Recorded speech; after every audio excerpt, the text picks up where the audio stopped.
नमस्कार, मी स्वप्ना. तुम्हा सर्वांचं पुन्हा एकदा खूप खूप मनापासून स्वागत. तर आज मी तुमच्यासाठी परत एकदा नवीन रेसिपी व्हिडिओ घेऊन आलेली आहे. आजची आपली रेसिपी आहे उन्हाळी वाळवणातील वर्षभर टिकणारे पांढरे शुभ्र बटाट्याचे वेफर्स.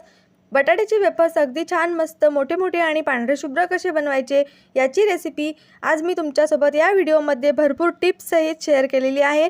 तरी आजचा हा व्हिडिओ अजिबात स्किप न करता शेवटपर्यंत नक्की बघा. चला तर मग जास्त वेळ न घालवता आपण रेसिपीला सुरुवात करूया.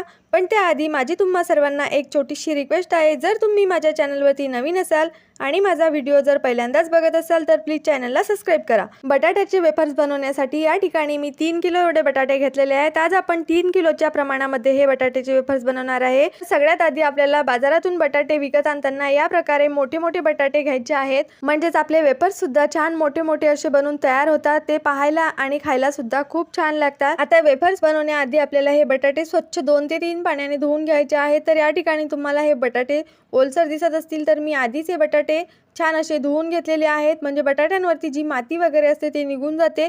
त्यानंतर या बटाट्यांची आपल्याला साल काढून घ्यायची आहे. बटाट्यांची साल काढण्याआधी आपल्याला एखाद्या मोठ्या भांड्यामध्ये पाणी घ्यायचं आहे. म्हणजे बटाट्याची साल काढून झाल्यानंतर लगेचच आपल्याला हा बटाटा पाण्यामध्ये टाकायचा आहे. अजिबात बाहेर हा बटाटा आपल्याला ठेवायचा नाही आहे. कारण बटाट्याची साल काढल्यानंतर जर आपण हा बटाटा असाच हवेशीर ठेवला तर तो लगेचच काळा पडतो आणि त्याचे वेफर्ससुद्धा पाहिजे तसे होत नाही. अगदी पांढरे शुभ्र होत नाही. ते थोडेसे लालसर किंवा थोडेसे काळपट होतात.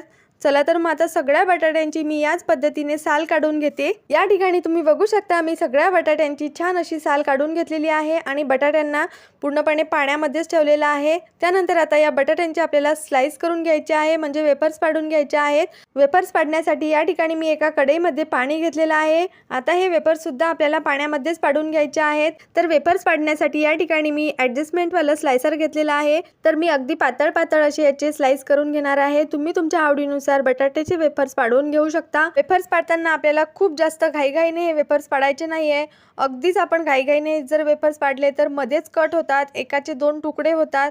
याप्रमाणे एकसारखे गोलाकार हे वेफर्स बनून तयार होत नाहीत. त्यामुळे अगदी छान आपल्याला आरामात हळूहळू हे वेफर्स पाडून घ्यायचे आहेत. तर तुम्ही या ठिकाणी बघू शकता मी छान मस्त अगदी ट्रान्सपरंट असे बटाट्याचे वेफर्स तयार करून घेतलेले आहेत.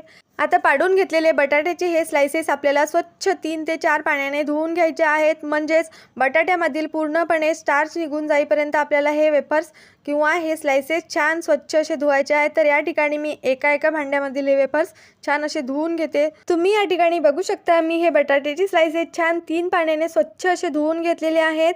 त्यानंतर या ठिकाणी मी एक तुरटीचा खडा घेतलेला आहे. हा तुरटीचा खडा आपल्याला या पाण्यामध्ये 5 ते 6 वेळा या प्रकारे फिरवून घ्यायचा आहे. म्हणजे बटाट्याचे जे वेफर्स आहे ते छान मस्त अगदी पांढरे शुभ्र बनवून तयार होतात. तर मी बटाट्याचे स्लाइसेस 2 भांड्यांमध्ये ठेवलेले आहेत. त्यामुळे मी दोन्ही भांड्यांमध्ये हा तुरटीचा खडा छान 5 ते 6 वेळा फिरवून घेतलेला आहे. आता हे बटाट्याचे वेफर्स आपल्याला उकळून घ्यायचे आहेत. त्यासाठी या ठिकाणी बघा मी एका मोठ्या पातेल्यामध्ये पाणी उकळायला ठेवलेलं आहे. पाणी आपल्याला छान खळखळून उकळून घ्यायचं आहे. त्यानंतर या पाण्यामध्ये आपल्याला चवीनुसार मीठ टाकून घ्यायचं आहे. आता या ठिकाणी पाण्याला छान अशी उकळी यायला सुरुवात झालेली आहे. पाण्यावरील झाकण काढून घेऊया आणि यामध्ये आता आपल्याला हे तयार करून घेतलेले बटाट्याचे स्लाइसेस टाकून घ्यायचे आहेत. आता हे बटाट्याचे स्लाइसेस आपल्याला शिजवत असताना भांड्यामध्ये खूप जास्त ओव्हरलोड करायचे नाही आहेत. मी आता हे 3 बॅचेसमध्ये बटाट्याचे स्लाइसेस छान असे शिजवून घेणार आहे.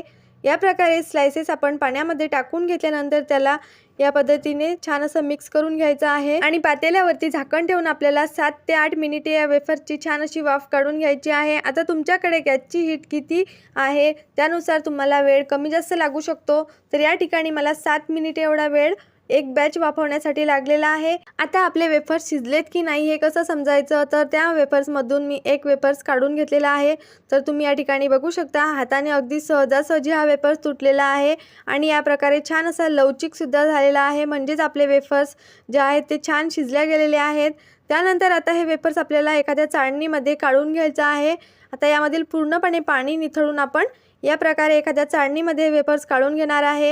हे वेफर्स आपल्याला खूप जास्त ओव्हरकुक सुद्धा करायचे नाही आहेत. यापेक्षा जर हे वेफर्स जास्त शिजले गेले तर ते वेफर्स आपण वाळत टाकताना त्याचे तुकडे पडतात. त्यामुळे आपल्याला खूप जास्त ओव्हरकुक करायचे नाही आहेत. तर या ठिकाणी मी सगळे वेफर्स काढून घेतलेले आहेत आणि प्रत्येक बॅचमध्ये आपण वेफर्स शिजवून घेतल्यानंतर आपल्याला ते लगेचच वाळत टाकायचे आहे, सुकत टाकायचे आहे. तर या ठिकाणी मी हे वेफर्स जे आहे ते फॅनखाली सुकवून घेणार आहे. वेफर्स सुकवण्यासाठी आपल्याला या प्रकारे एखादा स्वच्छ कॉटनचा कपडा घ्यायचा आहे आणि त्यावरती हे वेफर्स छान असे सुकवण्यासाठी ठेवायचे आहेत. तर तुम्ही या ठिकाणी बघू शकता मी सगळे वेफर्स सारख्याच पद्धतीने बनवून घेतलेले आहेत आणि छान असे वाळत टाकलेले आहेत. आता हे वेफर्स संपूर्णपणे वाळण्यासाठी मला 2 ते 3 दिवस एवढा वेळ लागलेला आहे. तुम्ही जर उन्हामध्ये सुकून घेणार असाल तर तुमचे हे वेफर्स 2 दिवसामध्ये छान कडक वाळून जातात.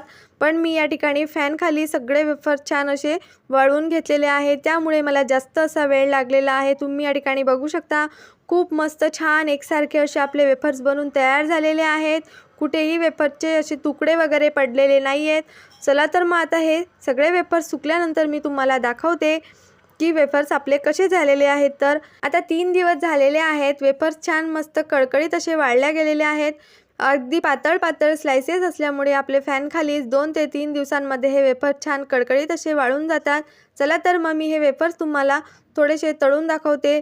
तर वेफर्स तळण्यासाठी या ठिकाणी मी कढईमध्ये तेल छान असं गरम करून घेतलेलं आहे. वेफर्स तळण्यासाठी आपल्याला तेल छान कडकडीत गरम करून घ्यायचं आहे. त्यानंतर गॅसची फ्लेम आपल्याला मध्यम करून घ्यायची आहे आणि हे वेफर्स छान असे तळून घ्यायचे आहेत. तुम्ही या ठिकाणी बघू शकता मस्त छान अगदी पांढरे शुभ्र आणि कढईमध्ये टाकता बरोबरच तिप्पट ते चौपट असे आपले वेफर्स छान फुलल्या गेलेले आहेत.